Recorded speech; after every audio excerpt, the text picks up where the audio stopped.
99.7 Music Station.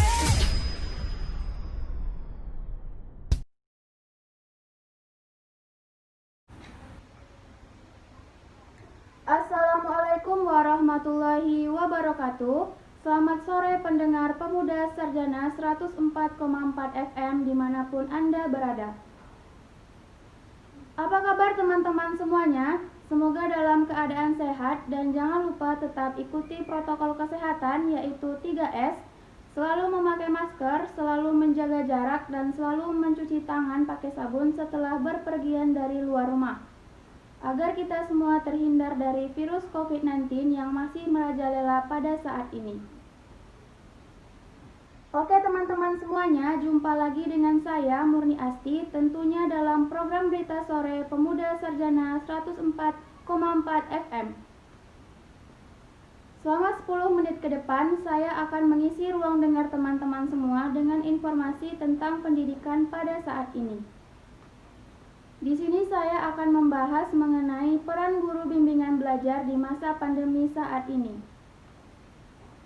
Yang kita semua tahu, pada masa pandemi saat ini, semua sekolah masih belum melaksanakan pembelajaran tatap muka karena kekhawatiran pemerintah pada wabah virus corona ini yang sampai sekarang masih merajalela. Pendidikan jarak jauh atau distance education adalah pendidikan formal berbasis lembaga yang peserta didik dan instrukturnya berada di lokasi terpisah, sehingga memerlukan sistem telekomunikasi interaktif untuk menghubungkan keduanya dan berbagai sumber daya yang diperlukan di dalamnya. Pembelajaran elektronik atau e-learning atau pembelajaran daring yaitu online merupakan bagian dari pendidikan jarak jauh yang secara khusus menggabungkan teknologi elektronika dan teknologi berbasis internet. Kemajuan yang terjadi dalam dunia teknologi komunikasi dan informasi memunculkan peluang maupun tantangan baru dalam dunia pendidikan. Peluang baru yang muncul termasuk akses yang lebih luas terhadap konten multimedia yang lebih kaya dan berkembangnya metode pembelajaran baru yang tidak lagi dibatasi oleh ruang dan waktu. Di sisi lain, kemajuan teknologi dengan beragam inovasi digital yang terus berkembang juga menghadirkan tantangan baru bagi penyelenggara pendidikan untuk terus menyesuaikan infrastruktur pendidikan dengan teknologi baru tersebut. Pendidikan jarak jauh bukan metode baru dalam sistem pendidikan. Metode pembelajaran ini telah digunakan di Amerika Serikat sejak tahun 1892 ketika Universitas Chicago meluncurkan program pembelajaran jarak jauh pertamanya untuk tingkat pendidikan tinggi. Metode pembelajaran jarak jauh terus berkembang dengan menggunakan beragam teknologi komunikasi dan informasi termasuk radio, televisi, satelit, dan bahkan internet. Meluasnya penggunaan internet oleh publik di berbagai negara pada tahun 1996 menjadi suatu fenomena yang berkembang dan diikuti oleh kemunculan beragam konten digital di dalamnya. Pada tahun yang sama, John Bourne mengembangkan Asynchronous Learning Network Web yang merujuk kepada kemampuan untuk memberikan pendidikan kapan saja dan di mana saja melalui internet. Pembelajaran pada saat ini sudah memasuki paradigma baru, pembelajaran yang dapat dilakukan dimanapun dan kapanpun, tidak terbatas ruang dan waktu. Pendidikan yang menggunakan pembelajaran seperti itu diantaranya adalah pendidikan jarak jauh atau PJJ, di mana peserta didik berbeda tempat dengan pengajar dan belajar dapat dilakukan dimanapun dan kapanpun. Teman-teman semuanya, Menteri Pendidikan dan Kebudayaan Nadiem Makarim mengatakan pemerintah akan mulai membuka pembelajaran tatap muka di sekolah-sekolah di zona kuning COVID-19. Langkah ini diambil sebagai bentuk antisipasi pemerintah untuk mengurangi dampak buruk dari pembelajaran jarak jauh atau PJJ bagi anak. Menurut Menteri Pendidikan dan Kebudayaan Nadiem Makarim, banyak riset menunjukkan bahwa di situasi bencana yang mengharuskan PJJ, ada efek negatif terhadap anak, bahkan efek ini bisa terus berkepanjangan jika tidak ada tindakan yang diambil. Dampak pertama adalah ancaman putus sekolah. Ia mengatakan banyak anak terpaksa bekerja karena berbagai faktor, mulai dari PJJ yang tidak maksimal hingga ketiadaan fasilitas pendukung PJJ.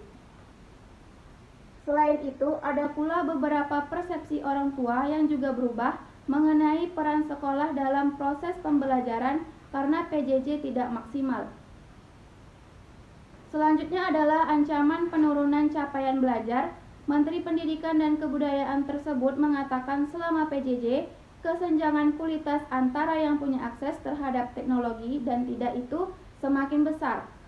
Ancaman terakhir adalah meningkatnya kekerasan terhadap anak selama PJJ. Selain itu, anak pun memiliki resiko psikososial akibat stres terus-menerus di dalam rumah dan tidak dapat bertemu teman-teman mereka. Namun di sisi lain, Menteri Pendidikan dan Kebudayaan mengakui bahwa faktor kesehatan dan keselamatan anak juga sama pentingnya. Karena itu, kebijakan pendidikan pemerintah harus multidimensional. Atas dasar itu, Kemendikbud beserta kementerian terkait memutuskan dua hal. Yang pertama adalah perluasan pembelajaran tatap muka yang ada pada zona kuning. Kedua, meluncurkan kurikulum darurat untuk memberikan fleksibilitas bagi semua peserta didik dan guru, penyederhanaan dan bantuan spesifik untuk mengerjakan dan mengoptimalkan PJJ. Pembelajaran jarak jauh seperti ini, tentu peran orang tua sangat besar kepada anaknya dalam membimbing proses pembelajaran dari rumah. Tidak sedikit orang tua yang mengeluh mengenai bagaimana cara dalam mengajar dan membimbing bahkan menemani anak-anak mereka dalam mengerjakan tugas-tugas yang diberikan oleh sekolah mereka. Sistem pembelajaran online seperti ini pun tidak mudah seperti yang dibayangkan. Anak-anak dituntut untuk belajar secara mandiri dengan bantuan keluarganya di rumah.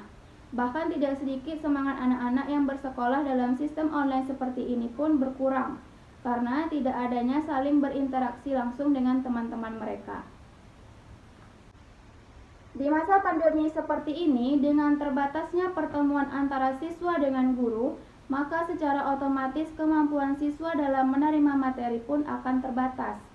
Dengan berkurangnya intensitas pertemuan siswa dengan guru di sekolah dan sistem pembelajaran yang dilakukan secara jarak jauh akan menjadi kendala dalam pencapaian tujuan belajar.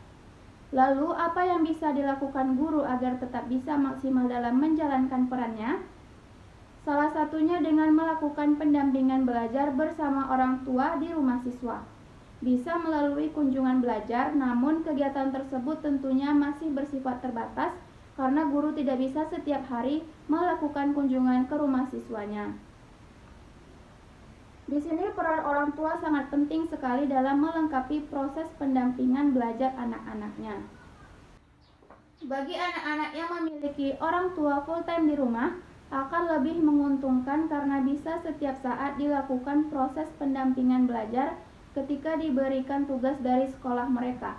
Lalu bagaimana dengan anak-anak yang memiliki orang tua yang keduanya bekerja? Mungkin sebagian anak yang memang diberikan anugerah kecerdasan lebih dibanding yang lain, mereka akan lebih mudah menyelesaikan setiap tugas yang sudah diberikan oleh sekolahnya, meskipun tanpa proses pendampingan. Proses pendampingan belajar kini bisa diperoleh selain dari guru ataupun orang tua siswa, yaitu melalui bimbingan belajar, les privat, bimbingan belajar non-formal, belajar kelompok, dan lain sebagainya. Guru bimbingan belajar ini merupakan guru yang juga berpengaruh dalam proses pembelajaran pada saat pandemi saat ini. Guru bimbingan belajar juga berperan untuk membantu orang tua yang kebingungan untuk mendampingi anak-anaknya yang belajar dari rumah. Untuk anak-anak yang belajar dari rumah juga akan memiliki semangat belajar jika didampingi oleh guru bimbingan belajar tersebut.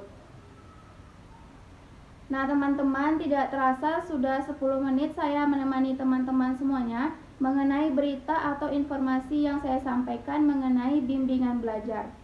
Jadi teman-teman semuanya, pendengar Pemuda Sarjana FM, guru bimbingan belajar atau bimbel ini sangat berpengaruh sekali dalam pendidikan saat ini. Bimbingan belajar ini sangat membantu siswa-siswa dalam mengerjakan tugas-tugas mereka yang diberikan oleh sekolahnya. Jadi untuk orang tua tidak perlu khawatir lagi untuk mempercayai guru bimbingan belajar tersebut. Oke, terima kasih kepada teman-teman pendengar setia Pemuda Sarjana 104,4 FM. Lebih dan kurang saya undur pamit dari ruang dengar teman-teman semuanya. Tetap jaga kesehatan dan selalu patuhi protokol kesehatan. Wassalamualaikum warahmatullahi wabarakatuh.